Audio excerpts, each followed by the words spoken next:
জ্বলি তোমার প্রেমের আগুনে রহমান মওলা রে।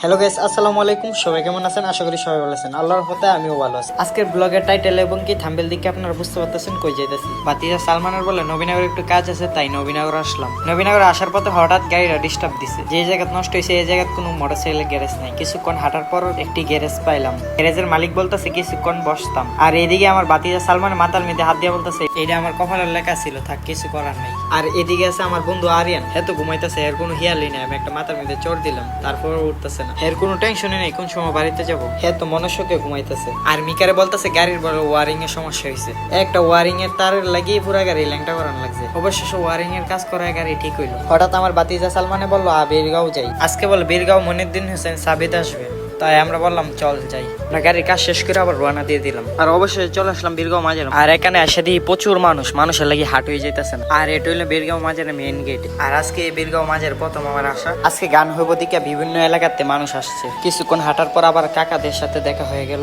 কাকারা আমার লগে একটু সময় দিল। এটা হইলো বীরগাঁও মাজার। বীরগাঁও মাজারটা অনেক বড় আর মানুষের অভাব নেই। আমরা আবার চলে আসলাম মনিরুদ্দিন হোসেন সাহেবেদের কাছে। উনি গান পরিবেশন করতেছে।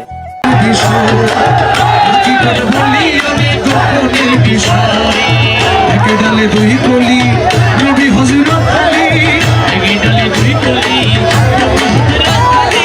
হাকিকত বলি অনেক গোপনের বিষয়, হাকিকত বলি অনেক গোপনের বিষয়। ইয়া আলী ইয়া আলী ইয়া আলী ইয়া আলী ইয়া আলী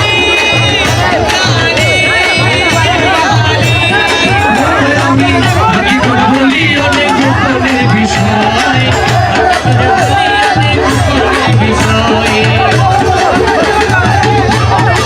আর গাইস এখন দেন কত মানুষ, আর মানুষের এত ভিড়, কোনো জায়গায় দাঁড়ানোই যেতেছে না। আর গাইস আজকের ব্লগটা কিরকম লাগছে সবাই কমেন্টে বলে যাবেন। আজকের ব্লগে যদি কোনো ভুল-ত্রুটি থাকে ছোট ভাই হিসেবে ক্ষমার দৃষ্টিতে তাকাবেন। সবাই ভালো থাকবেন, সুস্থ থাকবেন। পরবর্তী ব্লগের জন্য অপেক্ষা করেন। আল্লাহ হাফেজ।